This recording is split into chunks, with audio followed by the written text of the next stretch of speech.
तो कैसी है मेरी प्यारी लॉयल फैमिली। साथियों, मैं हूं आपका साथी मिस्टर एक्स और आज मैं आपके लिए वह घटना लेकर आया हूं जिसका इंतज़ार आपको काफ़ी समय से है और उस घटना के अब तक 3 एपिसोड आप सुन चुके हैं। जी हाँ, मैं बात कर रहा हूं अप्सरा साधना की।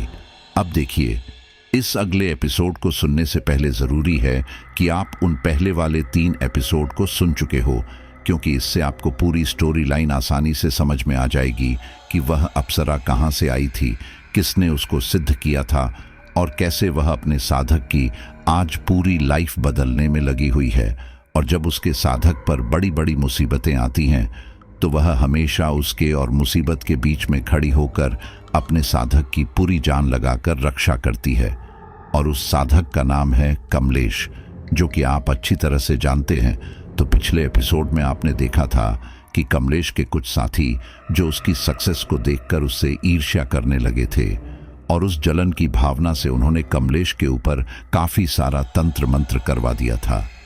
और इन सब चीज़ों का कमलेश के ऊपर इतना असर पड़ा कि उसकी जान बहुत मुश्किल में फंस गई थी।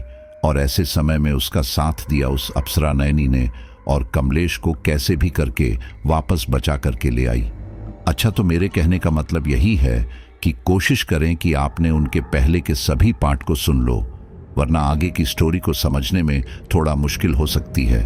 हालांकि अगर आप पहली बार सुन रहे हैं तो इस पार्ट को ज़रूर सुनें, इससे आपका ज़रूर इस स्टोरी में इंटरेस्ट बढ़ेगा और आप बाकी के पार्ट भी सुनने के लिए मजबूर हो जाएंगे।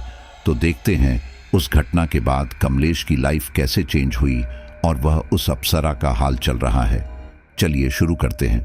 कमलेश अब कभी वापस ना जाने के लिए वापस बैंगलोर आ गया था। उसके घर वालों का जिस तरह से बर्ताव था, उसकी वजह से कमलेश ने उन लोगों से भी दूरी बना ली थी।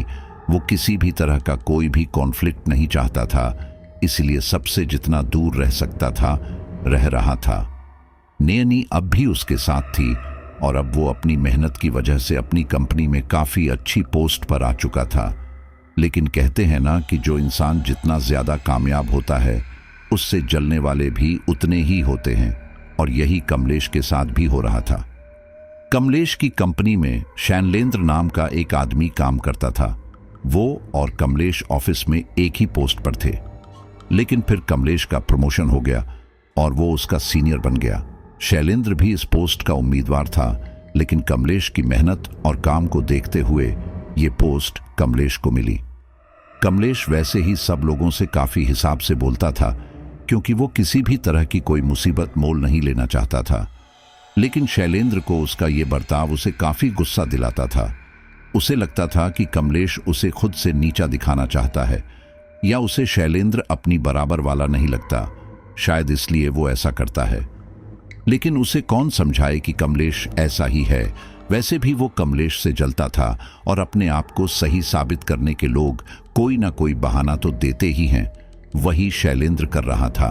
हर गुजरते समय के साथ शैलेंद्र की जलन बढ़ती जा रही थी और वो कैसे भी करके कमलेश को नीचे गिराना चाहता था, और इसी के कारण वो काम में ध्यान नहीं लगा पा रहा था और उसकी परफॉर्मेंस गिरती जा रही थी, जिसके कारण कमलेश को उससे इस बारे में बात करनी पड़ी।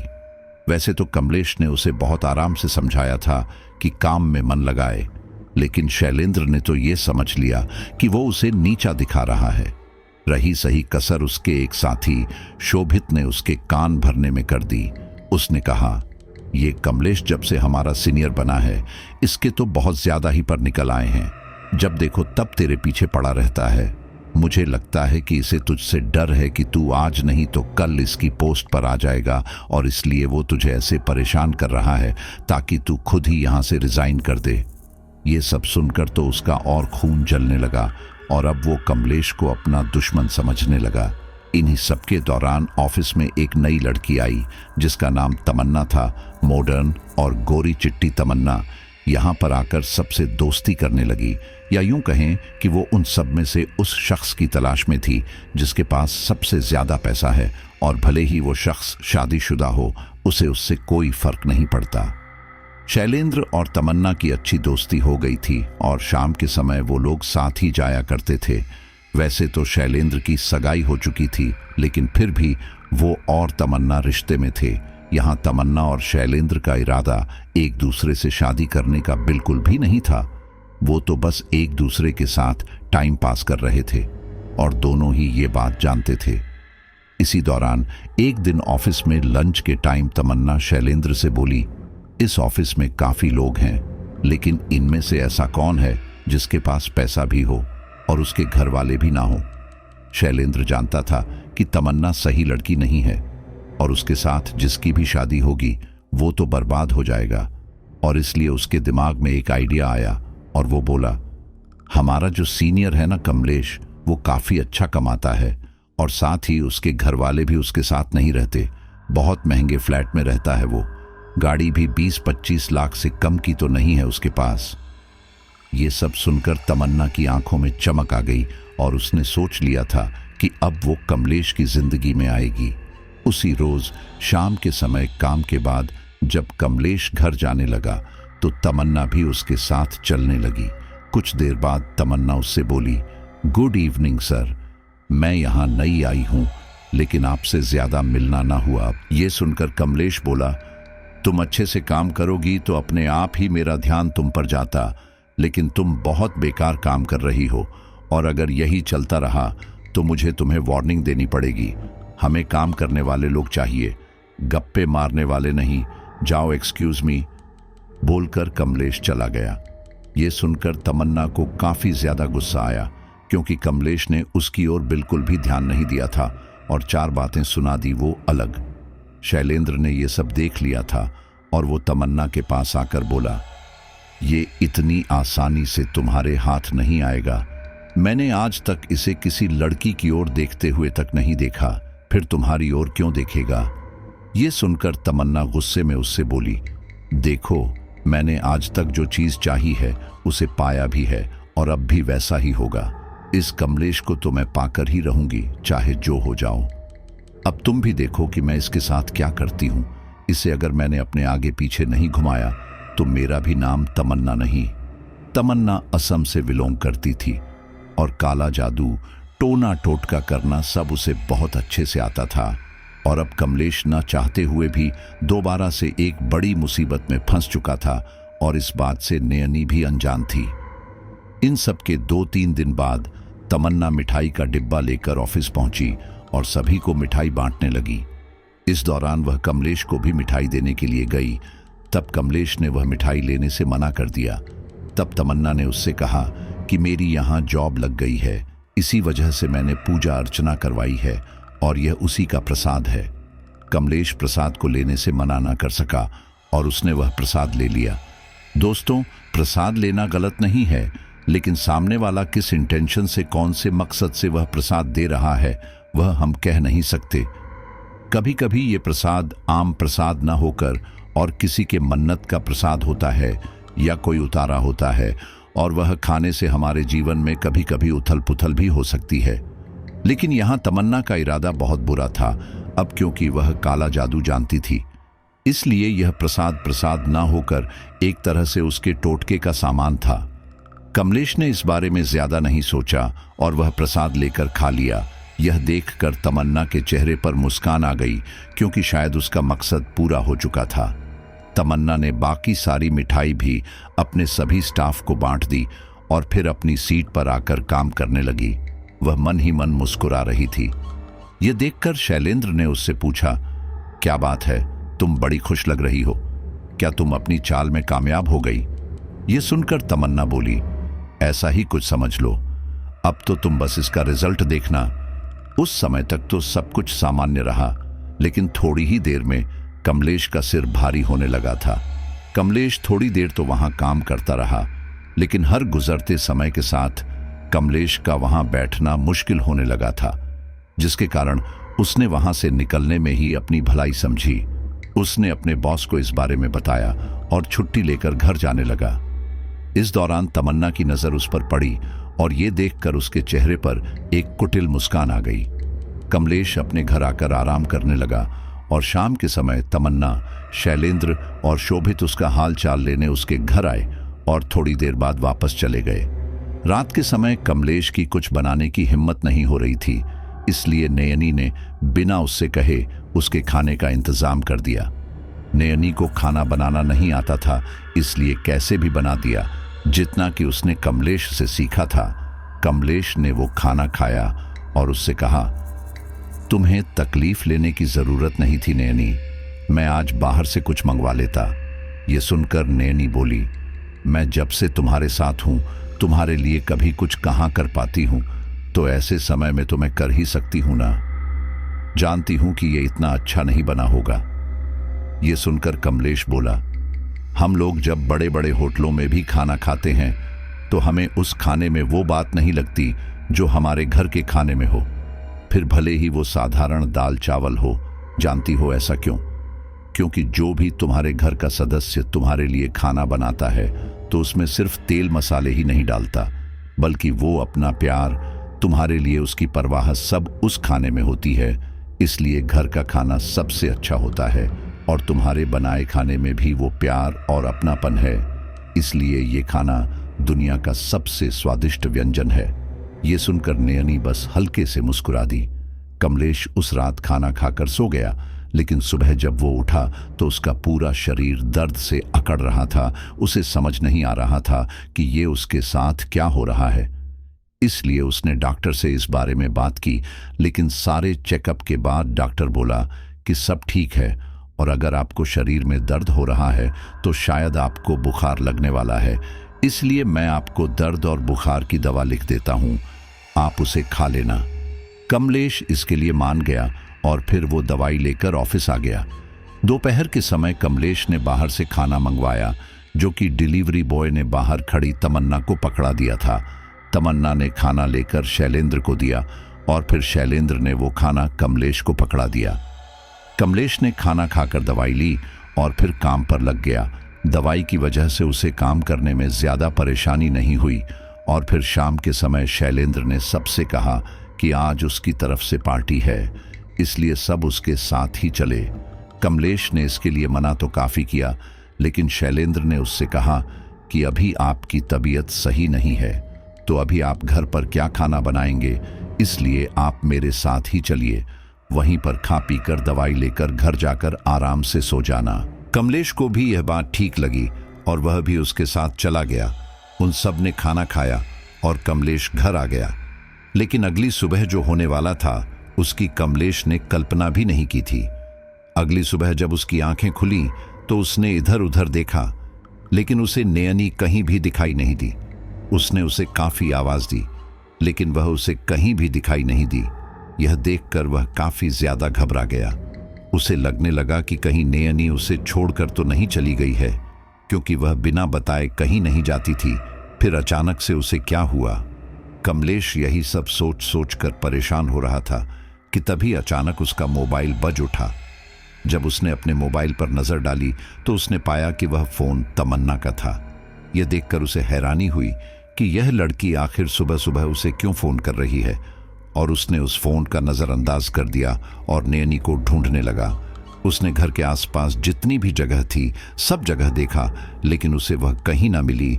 उसे लगा कि हो सकता है कि वह किसी मंदिर में गई हो, तभी वह उसे नहीं मिल रही। इसलिए उसने घर के आसपास सारे मंदिरों में देखा, लेकिन वह उसे वहां भी नहीं मिली। कमलेश अब पहले से ज्यादा परेशान हो गया था। उसे समझ नहीं आ रहा था कि वो कहां चली गई। उसने तभी सोचा कि हो सकता है उसे कोई काम हो और वह चली गई हो। शायद वह मुझे सोते हुए परेशान ना करना चाहती हो, यही सोचकर वह बिना बताए चली गई हो। इसलिए वह शाम तक उसका इंतजार करेगा, और अगर शाम तक वह नहीं आएगी तो वह इस बारे में कुछ करेगा। कमलेश तैयार होकर ऑफिस चला गया। इस दौरान जब वह घर से निकल रहा था तो तमन्ना का फोन उसे दोबारा आया। उसने उसे दोबारा नजरअंदाज किया और वापस ऑफिस की ओर जाने लगा। जब वह ऑफिस आया तो उसने देखा कि तमन्ना गुस्से में उसे घूर रही थी। यह देखकर कमलेश, जिसे कि पहले ही काफी ज्यादा गुस्सा आ रहा था, तमन्ना को ऐसे देखकर और ज्यादा गुस्सा आया और उसने एक सख्त आवाज में उससे कहा, अपने सीनियर को ऐसे घूरते हुए शर्म नहीं आती? जाओ, जाकर अपना काम करो, वरना काम से निकलवा दूंगा। उस समय ऑफिस में काफी सारे लोग मौजूद थे, और जब तमन्ना को यह सब सुनने को मिला तब वहां मौजूद सभी लोगों की हंसी छूट गई। यह देखकर तमन्ना को पहले से काफी ज्यादा गुस्सा आया और वह जोरदार आवाज में बोली, कमलेश, तुम्हें पता है ना कि तुम किससे ऐसी बात कर रहे हो? अभी के अभी सबके सामने मुझसे माफी मांगो, वरना अच्छा नहीं होगा। तमन्ना के ऐसे बोलते ही वहां एकदम सन्नाटा पसर गया। किसी को समझ नहीं आ रहा था कि अब आखिर तमन्ना के साथ क्या होगा, क्योंकि कमलेश उसका सीनियर था और वह बिना किसी गलती के ऐसे बोल रही थी। इन सब ने कमलेश के गुस्से में आग में घी डालने का काम किया, लेकिन फिर उसने कहा, मुझे लगता है तुम्हारा यहाँ काम करने से मन भर गया, इसलिए एक काम करो, अभी के अभी अपना इस्तीफा मुझे दो और यहाँ से दफा हो जाए। यह सब सुनकर तमन्ना को गुस्सा तो आया, लेकिन गुस्से से ज्यादा उसे हैरानी हो रही थी, जो कि उसके चेहरे से भी साफ झलक रही थी। अब इससे पहले कि वह कुछ बोलती, कमलेश वहां से अपने केबिन में चला गया। उसके जाते ही शैलेंद्र उससे बोला, तुम्हें पता है ना कि वह हमारा सीनियर है और तुम उससे ऐसी बात कर रही हो, अब तो तुम्हारी नौकरी गई समझो। चुगली कर देगा वह सर से तुम्हारी, जाओ जाकर माफी मांग लो। तब तमन्ना बोली, अभी यह जो कुछ भी हुआ यह सब ऐसे नहीं होना चाहिए था, लेकिन पता नहीं गड़बड़ कहाँ हो गई। प्लान के हिसाब से तो इसे मेरी कही हर बात माननी चाहिए थी, लेकिन पता नहीं इसके ऊपर यह सब काम क्यों नहीं किया। यह सुनकर शैलेंद्र हैरानी से बोला, तुमने ऐसा क्या किया, इसके साथ और कब किया, यह मेरी समझ में नहीं आ रहा है। तब तमन्ना बोली, मैंने उस दिन प्रसाद में कुछ मिलाकर उसे दिया था।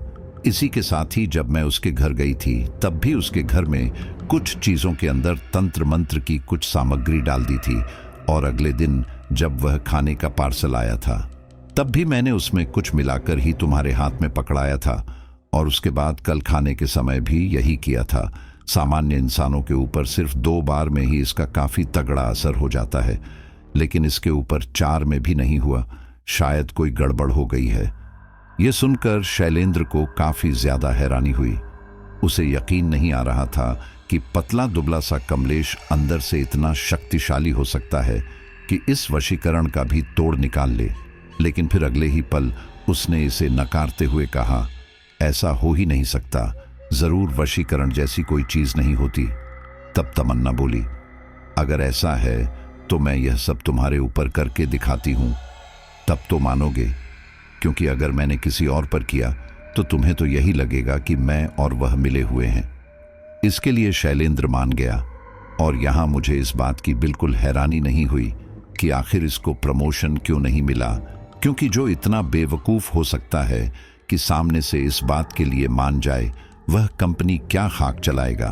खैर, कमलेश के ऊपर इसका असर तो नहीं हुआ था, लेकिन शाम तक भी नयनी नहीं आई थी। यहां तक कि उसने पूरी रात उसका इंतजार किया, लेकिन न जाने क्यों वह नहीं आई। इस दौरान कमलेश नयनी को याद कर करके काफी रोया, और उस रात वो ऐसे ही भूख प्यास से रो रो कर सो गया। लेकिन नींद में भी उसे नयनी के सपने आ रहे थे, जिसमें वो उसे मदद के लिए बुला रही थी।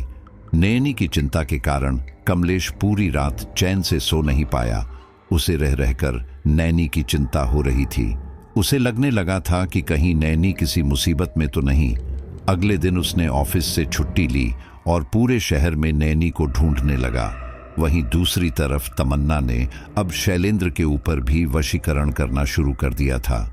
सुबह से शाम तक उसने वशीकरण वाला प्रसाद 2 बार उसे खिलाया। शैलेंद्र को पहले तो यह सब मजाक लगा, लेकिन फिर रात होते होते उसका सिर भारी होने लगा। उसके शरीर में और सर में काफी ज्यादा तेज दर्द हो रहा था, और समय के साथ वह दर्द बढ़ता ही जा रहा था। पहले तो उसे लगा कि यह सब ऐसे ही हो रहा है, लेकिन फिर अगले ही पल उसे याद आया कि कैसे तमन्ना ने उसकी परमिशन से उसके ऊपर वशीकरण किया था। वह वशीकरण वाली बात तो उसने नहीं मानी, लेकिन उसे ये लगने लगा था कि हो ना हो उसने जो किया था उसकी वजह से उसे कोई बीमारी हो गई है, और इसलिए उसने तमन्ना को गालियां देने के लिए फोन किया। तमन्ना के फोन उठाते ही शैलेंद्र शुरू हो गया कि तुमने मुझे पता नहीं क्या चीज खिला दी, जिसकी वजह से वशीकरण तो नहीं हुआ, लेकिन यह सब हो गया।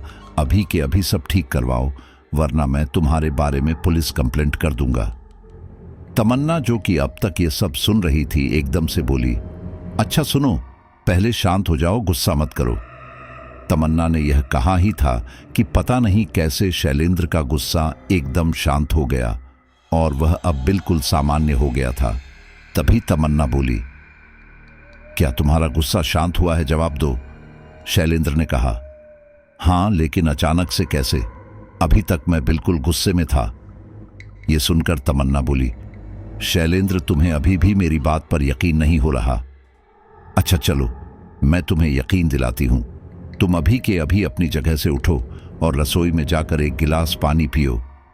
शैलेंद्र के शरीर में और सर में काफी दर्द हो रहा था, इसलिए वह बिस्तर से उठाना तो नहीं चाहता था, लेकिन तमन्ना ने जो कहा था उसके मुताबिक शैलेंद्र को पता नहीं क्या हुआ था कि उसने वह करने की ठान ली थी।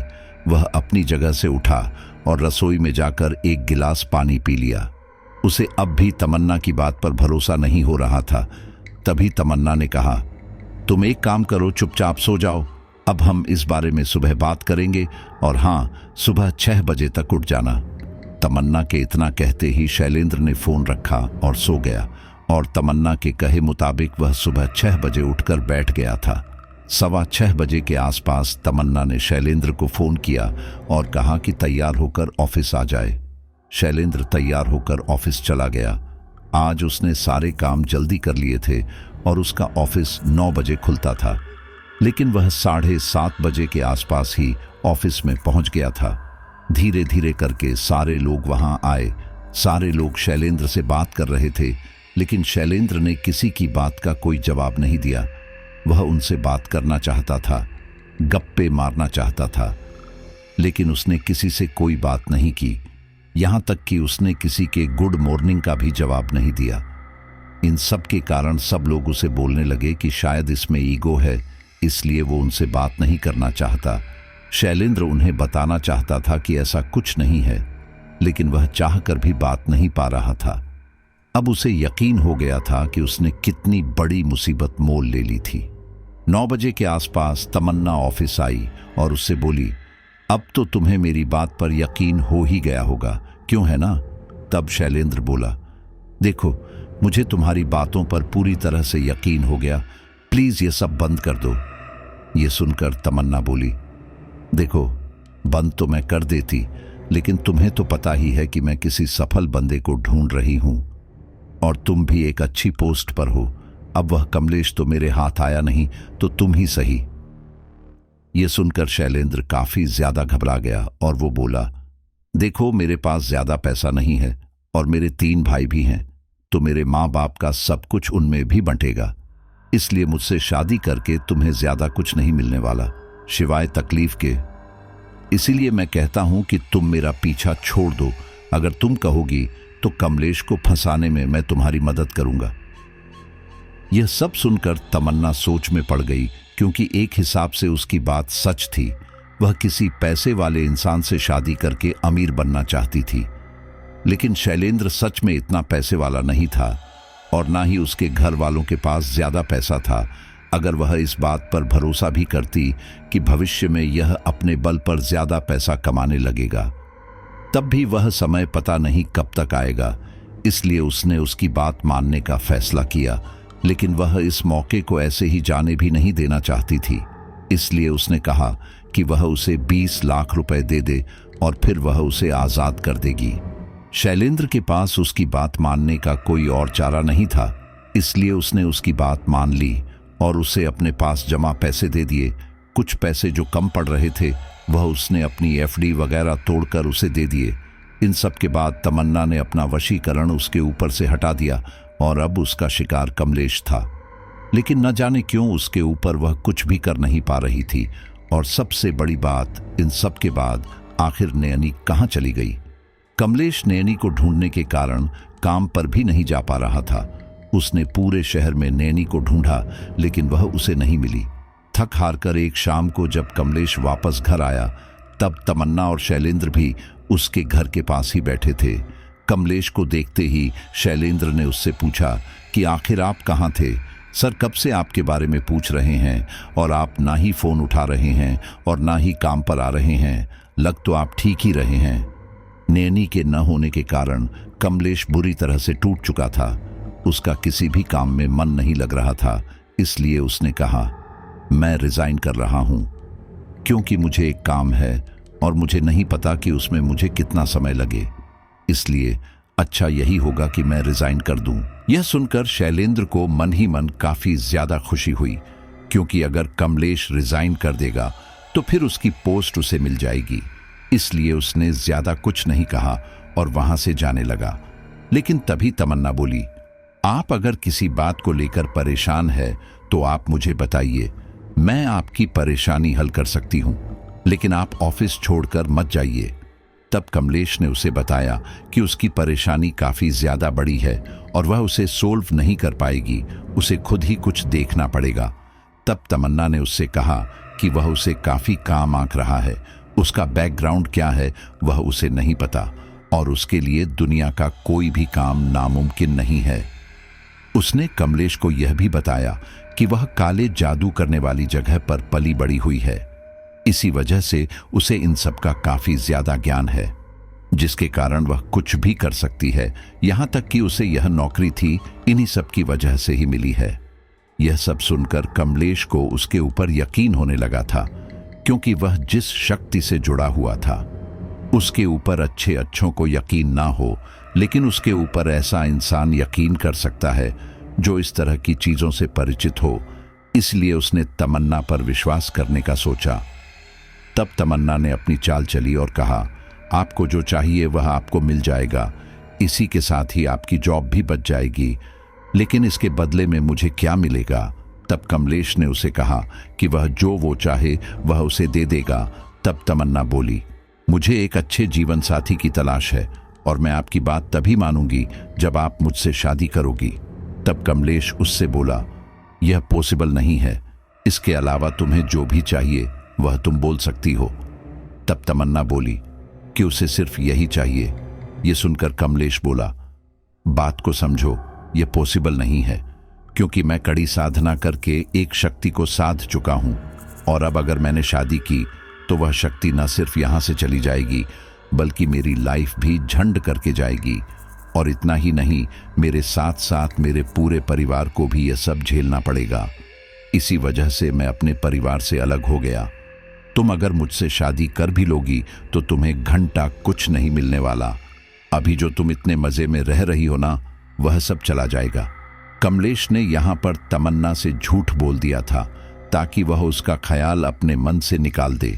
यह सब सुनकर तमन्ना भी सोच में पड़ गई थी कि आखिर इसने किसको साध लिया, और यही सब सोचकर उसने कमलेश से कहा कि वह इस बारे में सोचकर बताएगी। शैलेंद्र नहीं चाहता था कि कमलेश वहां पर आए, इसलिए उसने तमन्ना के जाने के बाद कमलेश को सारी बात बता दी और कहा कि तमन्ना ने उसके ऊपर यह सब किया था, तो शायद हो सकता है कि वह शक्ति इसी वजह से उसे छोड़कर चली गई है, इसलिए वह उसकी बातों में ना आए और अपने आप से ही उसे ढूंढे। कमलेश इस बारे में सोचकर काफी ज्यादा परेशान हो रहा था। उसे समझ नहीं आ रहा था कि यह सब उसके साथ क्या हो रहा है। कुछ समय बाद उसे नव्या का फोन आया। उसने उसका फोन उठाया और उसका हाल चाल लेने लगा, लेकिन तभी नव्या बोली, यह समय अभी इस बारे में बात करने का नहीं है। नयनी जी इस समय मेरे सामने है और वह तुमसे बात करना चाहती है, लेकिन न जाने क्यों तुम उनकी बात नहीं सुन पा रहे हो और ना ही उन्हें देख पा रहे हो, इसलिए वह मेरे जरिए तुमसे कुछ बात करना चाहती हैं। यह सुनकर कमलेश की आंखें हैरानी से गोल हो गई और उसने उससे कहा कि बताओ नयनी क्या बोलना चाहती है। तब नव्या उससे बोली, तुम्हारे ऊपर किसी तरह का कोई वशीकरण हुआ था, जिसके कारण तुम्हारा पूरा शरीर तामसिक शक्तियों का गढ़ बन चुका है। तुम्हारे पूरे शरीर पर नकारात्मकता इस कदर हावी हो चुकी है कि तुम कोई भी पवित्र शक्ति को ना ही तो देख पाओगे, ना महसूस कर पाओगे। यहां तक कि मैं भी चाहकर भी कुछ नहीं कर पा रही। तुम्हारे ऊपर उसका वशीकरण पूरी तरह से इसलिए नहीं चल पाया क्योंकि तुम मानसिक रूप से मजबूत थे, लेकिन तुम्हारा यह जो शरीर है यह इतना मजबूत नहीं है, जिसके कारण यह सब हो रहा है। तुम भले ही नयनी को देख सुन ना पाओ, लेकिन वो तुम्हारे साथ ही है, इसलिए तुम ज्यादा परेशान मत हो। बस उसे इतना ही कहना है। यह सुनकर कमलेश को काफी ज्यादा खुशी हुई कि नयनी बिल्कुल सही सलामत है, लेकिन अब वह कैसे भी करके वापस से सब कुछ पहले की तरह करना चाहता था। उसे समझ आ चुका था कि अब इस बारे में किसी और को बताना सही नहीं होगा और अब ये सब सिर्फ तमन्ना ही सही कर सकती है। लेकिन वो सीधे तरीके से उनकी बात क्यों ही मानती। वहीं नयनी को भी अब तक यह बात नहीं पता थी कि यह सब तमन्ना का किया धरा है, वरना तो वह उसे सीधा कर देती। कमलेश को पता था कि नयनी उसके पास ही है, इसलिए उसने उसे सारी बात बता दी। ये सब सुनकर नयनी को काफी ज्यादा गुस्सा आया और वो तमन्ना को मजा चखाने जाने लगी। लेकिन तभी कमलेश ने उससे कहा, ये सब करके क्या ही हो जाएगा, वो मुझे छोड़कर किसी और के पीछे ऐसे पड़ जाएगी, इसलिए इसका कोई स्थायी इलाज करना होगा। मैं तुम्हें पूरी आजादी देता हूं कि तुम उसे कैसे सुधारोगी, लेकिन बस उसकी जान मत लेना और उसी के हाथों से सब सही करवाना। अब तक सबने नयनी के ऐसे रूप को देखा था जिससे सब लोगों को उससे डर नहीं लगता था, लेकिन आज तमन्ना देखने वाली थी जिसकी उसने कल्पना भी नहीं की थी। कमलेश के घर से निकलकर तमन्ना और शैलेंद्र अपने अपने घर चले गए। अपने घर आकर तमन्ना यह सोचने लगी कि आखिर वह कौन सी शक्ति है जिसको कमलेश ने सिद्ध किया है। वह इसी बारे में सोच ही रही थी कि तभी अचानक उसके कमरे की लाइट अपने आप जलने बुझने लगी। इन सब से तमन्ना को थोड़ा डर लगने लगा था। उसे समझ आ चुका था कि यह जो भी शक्ति है वह यहाँ आ चुकी है और अब वो उसे छोड़ने नहीं वाली। यही सब सोचकर तमन्ना ने कुछ मंत्र पढ़ना शुरू किया। इन सब के कारण वह लाइट दोबारा से सामान्य हो गई, जिसे देखकर उसने राहत की सांस ली। अब इससे पहले कि वह कुछ समझ पाती, उसके पैर हवा में ऊपर उठने लगे। यह देखकर वह काफी ज्यादा घबरा गई और वह कोई मंत्र बुदबुदाने लगी। कुछ समय बाद वह दोबारा से जमीन पर आ गई। यह देखकर उसने राहत की सांस ली, लेकिन तभी अचानक एक अदृश्य ताकत उसे एकदम से ऊपर छत की ओर ले गई और तमन्ना के कुछ जानने समझने से पहले उसका सर ऊपर वाली छत से जा टकराया। इसके बाद वह बेहोश हो गई। सुबह जब तमन्ना की आंखें खुली तो वह अपने बिस्तर पर थी। उसके सिर में दर्द हो रहा था, लेकिन उसे समझ नहीं आ रहा था कि यह सच था या सपना। तमन्ना यही सब सोचते हुए ऑफिस के लिए तैयार हुई और उसने ऑफिस जाते समय अपने घर पर फोन लगाया और उन्हें सारी बात बताई।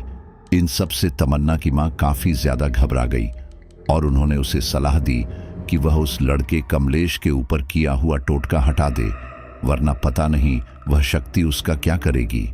उसे भी अपनी मां की बात सही लगी, लेकिन फिर तभी उसके पिता बोले, अगर ऐसे ही हम हर किसी से डरते रहे तो हो गया काम।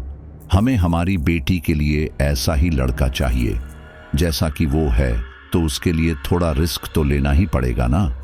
तुम एक काम करो, तुम वह अभिमंत्रित किया हुआ ताबीज गले में पहन लो। इसके बाद कोई भी बुरी शक्ति तुम्हारे आसपास नहीं फटक सकती। और रही बात उस शक्ति की, तो एक काम करना, उस लड़के से इसके बारे में पता लगाना, क्योंकि हमें अगर इस बारे में पता चल जाएगा तो हम इस बारे में कोई तोड़ निकालेंगे। यह सुनकर तमन्ना की मां ने उसे उनकी बात न सुनकर कमलेश पर किया वशीकरण हटाने को कहा था, लेकिन तमन्ना को उसके पिता की बात सही लगी और उसने वही करने का सोच लिया। ऑफिस में आकर उसने कमलेश से बातों ही बातों में यह पता लगाने की कोशिश की कि आखिर वह किस तरह की शक्ति है। यह सुनकर उसके दिमाग में एक योजना आई और उसने उसे बताया कि वह एक यक्षिणी है। अब तमन्ना को पता चल चुका था कि वह शक्ति कौन है, इसलिए उसने अपने पिता से इस बारे में बात की। वह लोग इसी के हिसाब से कुछ करने की योजना बनाने लगे। वहीं वापस घर आकर तमन्ना ने अपना वह ताबीज पहन लिया, लेकिन उसे नहीं पता था कि यह ताबीज सिर्फ तामसिक शक्तियों से उसकी रक्षा करेगा, लेकिन नयनी तामसिक शक्ति नहीं है। उसी रात जब तमन्ना अपने बिस्तर पर लेटे लेटे मोबाइल चला रही थी, तभी अचानक चादर के नीचे से उसे अपने पैरों के पास कुछ महसूस हुआ। उसने यह महसूस किया कि उसके पैरों के पास से कोई चीज उसके पास आ रही है। यह सब देखकर तमन्ना काफी ज्यादा घबरा गई, लेकिन उसने अपना ताबीज कसकर पकड़ा और फिर चादर हटाकर नीचे की ओर देखा। उसने पाया कि एक भयानक सफेद साया भयानक ढंग से मुस्कुराते हुए नीचे से उसी की ओर बढ़ रहा था। यह सब देखकर तमन्ना काफी ज्यादा घबरा गई और बिस्तर से उतरकर भागने की कोशिश करने लगी, लेकिन तभी अचानक उस भयानक साये ने तमन्ना का पैर पकड़ लिया और वह मुंह के बल नीचे जा गिरी। इन सब के कारण तमन्ना की नाक टूट गई थी और उसमें से खून भी बह रहा था। तमन्ना गिरकर बुरी तरह से करहाने लगी थी, लेकिन तभी अचानक उस चीज ने तमन्ना को पकड़कर सीधा किया। वो भयानक साया अब तमन्ना का खून चाटने लगा। तमन्ना ने वहां से भागने की कोशिश की, लेकिन ठीक इसी दौरान उसने तमन्ना को एक जोरदार थप्पड़ मारा और इसी के साथ ही तमन्ना बेहोश हो गई। सुबह जब उसे होश आया तो वह बिस्तर पर पड़ी थी। उसने अपने चेहरे पर हाथ लगाकर देखा तो वहां कोई घाव नहीं था और उसकी नाक भी बिल्कुल ठीक थी। उसने फर्श पर उस तरफ देखा जहां पर वह रात में गिरी थी, लेकिन वहां पर भी कुछ नहीं थी। इन सब से तमन्ना काफी ज्यादा घबरा चुकी थी। उसे समझ नहीं आ रहा था कि यह सब उसके साथ क्या हो रहा है। अगर यह सपना भी है तो उसे इस तरह के भयानक सपने क्यों आ रहे हैं। उसे अपनी मां की बात ठीक लगी और उसने फोन पर उन लोगों को इस बारे में भी बताया। तमन्ना के पिता तमन्ना के चाल चलन को अच्छी तरह से जानते थे, इसलिए उसे पता था कि कोई भले घर का लड़का तो तमन्ना को ब्याहने से रहा, और अगर उसे उसकी शादी अच्छे घर में करनी है तो यह सब करना होगा। इसलिए उसने कहा कि वह चिंता ना करे, वह आज ही वहां आ रहा है और सब खुद देख लेगा। उसकी मां ने उसे काफी समझाया, लेकिन दोनों बाप बेटी की अक्ल पर पत्थर पड़ गए थे, जो इतनी आसानी से हटने से रहे। अगले दिन तमन्ना के पिता आने वाले थे, लेकिन इस दौरान तमन्ना अकेली नहीं रुकी। वो उसकी ऑफिस में काम करने वाली एक और लड़की के घर पर पूरी रात रही, ताकि उसके साथ वह सब दोबारा ना हो। उसकी सहेली तो सो गई, लेकिन वह जाग रही थी। ठीक इसी दौरान उसकी सहेली की आंखें खुली और उसने तमन्ना की गर्दन पकड़ ली। वह तमन्ना के ऊपर बैठकर उसकी गर्दन दबाने लगी। इसी दौरान तमन्ना की नजर उसके चेहरे पर पड़ी। उसने पाया कि उसके चेहरे पर बिल्कुल सपाट भाव थे और आंखों की पुतलियां बिल्कुल सफेद थीं।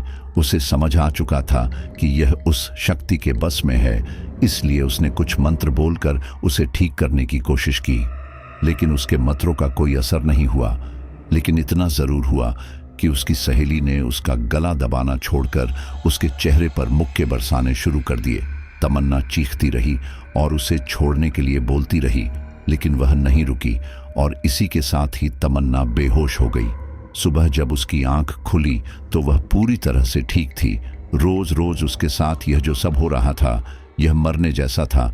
उसे काफी दर्द होता और वो दर्द से तड़पते हुए बेहोश होती। उसे ऐसा लग रहा था कि जैसे वह रोज मरकर जिंदा हो रही है।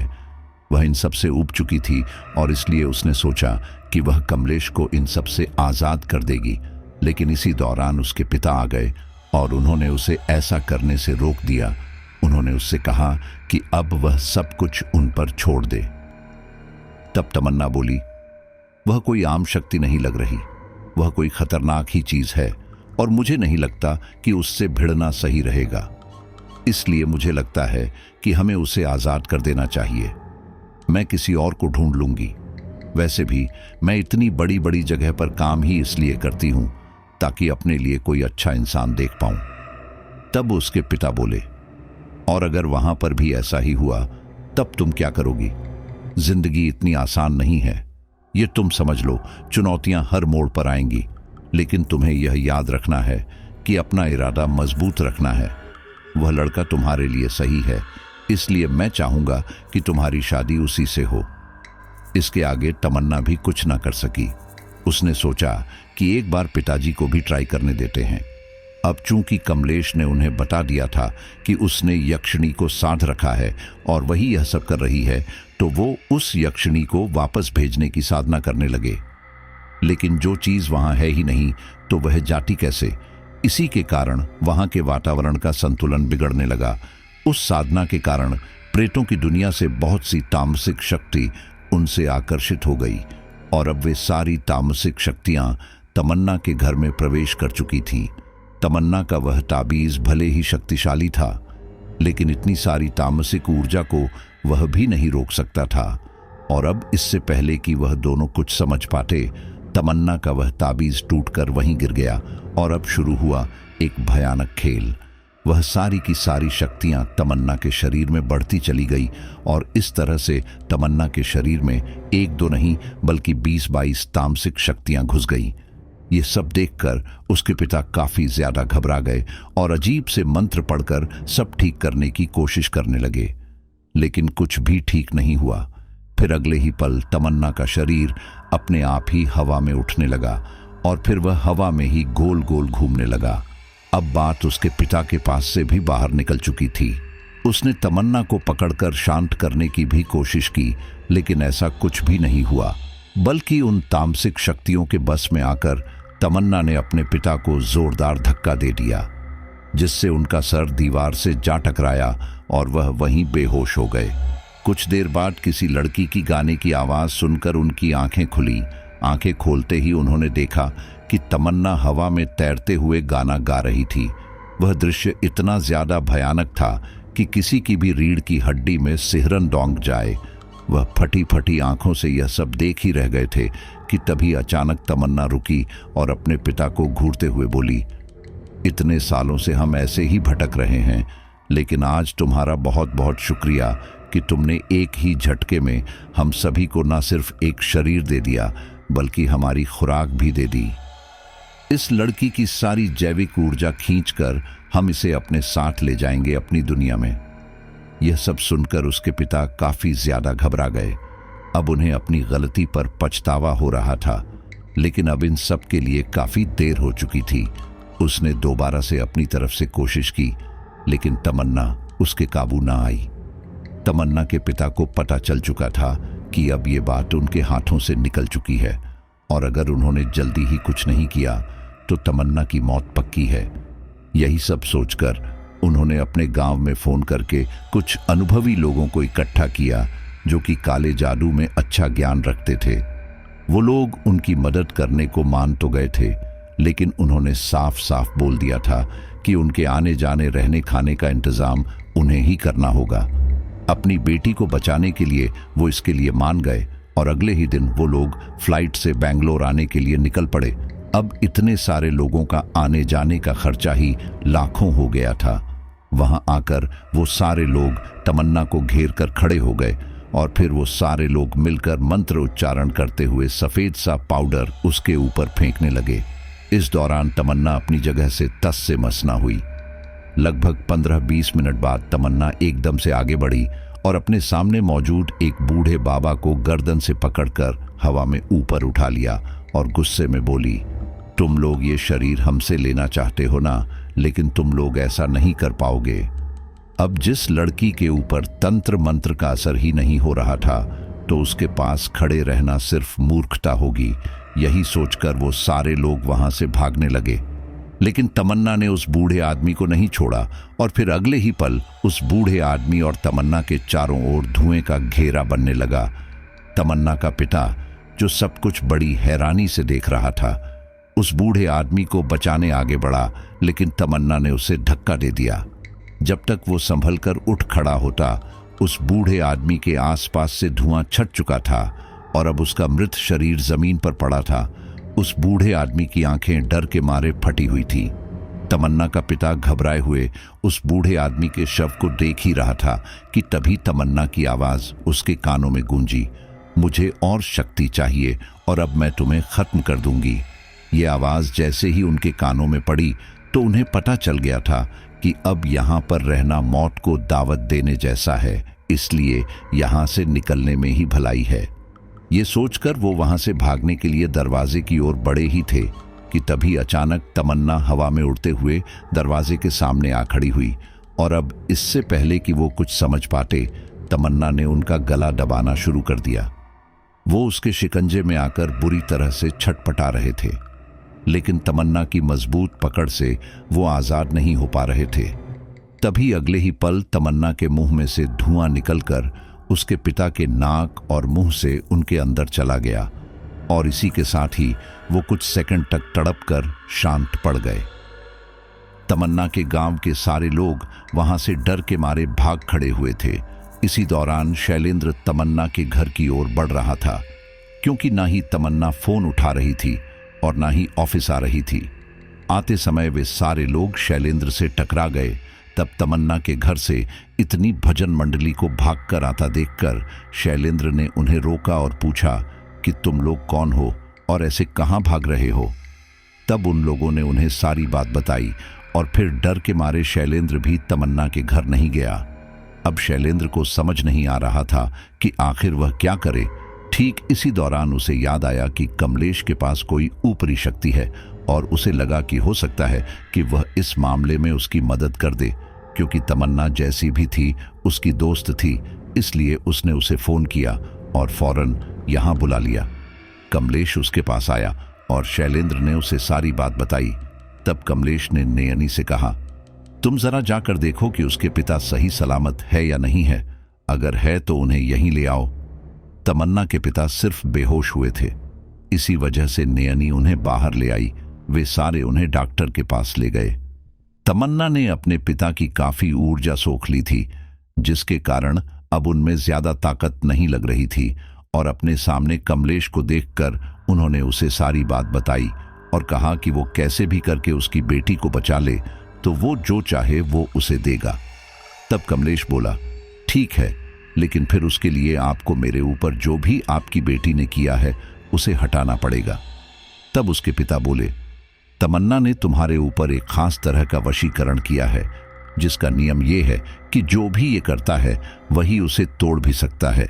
इसके अलावा अगर कोई इसे तोड़ने की कोशिश करता है तो ये वशीकरण पहले से और ज्यादा मजबूत हो जाता है, इसलिए इसे तमन्ना ही तोड़ सकती है। तभी वहां मौजूद उनके एक साथी ने कहा, अरे तुम इन्हें पूरी बात क्यों नहीं बताते। ये सुनकर कमलेश कुछ कहता, उससे पहले ही तमन्ना के पिता ने उन्हें चुप रहने का इशारा किया। तभी कमलेश बोला, माफ करना, तुम लोगों के इरादे कुछ सही नहीं थे, तो भला मैं तुम्हारी मदद क्यों करूं। अगर ये सब बंद नहीं हो सकता तो कोई बात नहीं, इससे मेरी जान को कोई खतरा नहीं है। तो अब तुम जानो और तुम्हारा काम जाने। ये सब सुनकर तमन्ना के पिता थोड़े घबरा गए। फिर तभी वो बोले, देखो, आप जैसा कहोगे वो हम करेंगे, लेकिन प्लीज हमारी मदद करो। ये सुनकर कमलेश कुछ देर खामोश रहा और फिर बोला, ठीक है, मुझे 50 लाख चाहिए। ये सुनकर तो वहां बिल्कुल सन्नाटा पसर गया था, क्योंकि ये बहुत बड़ी रकम थी जिसका इंतजाम कर पाना तमन्ना के पिता के लिए संभव नहीं था। इसलिए वो बोले, मैं एक साधारण इंसान हूं, मेरे पास इतना पैसा नहीं है, मैं 8-10 लाख तक दे सकता हूं। ये सुनकर शैलेंद्र तपाक से बोला, अरे ऐसे कैसे नहीं है, आपकी बेटी ने मेरे ऊपर टोटका करके उसे ठीक करने के लिए 20 लाख रुपए लिए थे और मुझे नहीं लगता कि उसने ऐसा सिर्फ हमारे साथ ही किया था।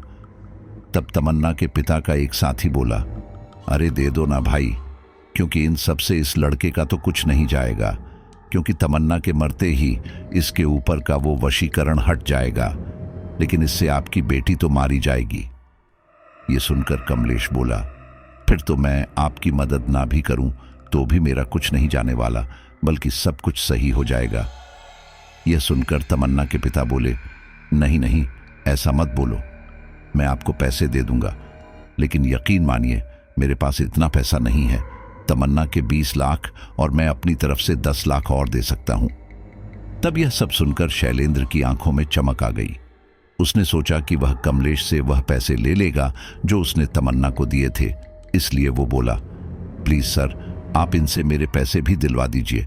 तब कमलेश बोला, सॉरी शैलेंद्र, लेकिन यह सब किया धरा तुम्हारा ही है। तुम इन सब में तमन्ना के बराबर के साथी रहे हो और अब तुम अपनी नौकरी बचाने के बारे में पहले सोचो। फिर उसने तमन्ना के पिता से कहा, ठीक है, आप मुझे 25 लाख दे दीजिए, लेकिन मुझे वह पैसे कल के कल चाहिए। तब तमन्ना के पिता ने कहा, इन सब को अरेंज करने में समय लगेगा, इसलिए 7-8 दिन का समय दीजिए। कमलेश इसके लिए भी मान गया, क्योंकि वह मजबूरी समझता था, और फिर उसने नयनी से कहा कि वह तमन्ना को बिल्कुल सही कर दे, लेकिन अगर वह दोबारा ऐसा कुछ करे तो फिर उसे बिल्कुल मत छोड़ना। नयनी इसके लिए मान गई और फिर वह तमन्ना के पास गई। उसने उसके शरीर में मौजूद सभी बुरी आत्माओं को बाहर खदेड़ दिया। इसी के साथ ही तमन्ना बेसुध होकर वहीं गिर पड़ी।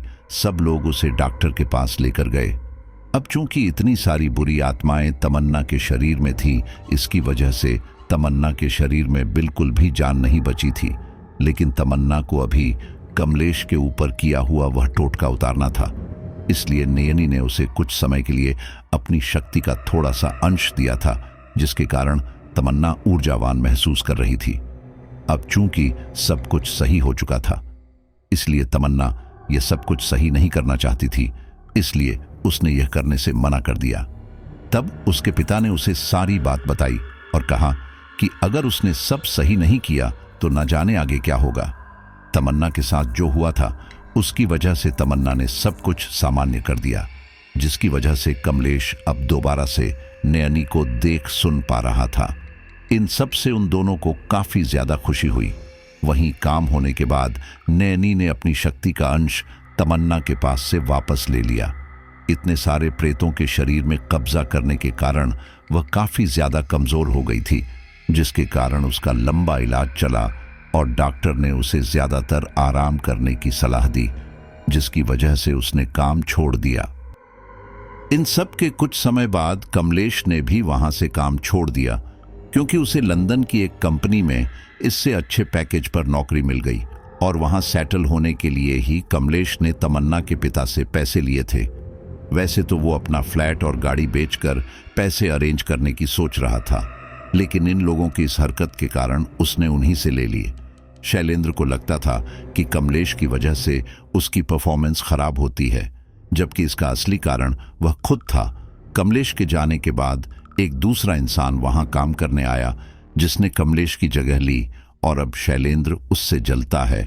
तमन्ना अपने घर चली गई है।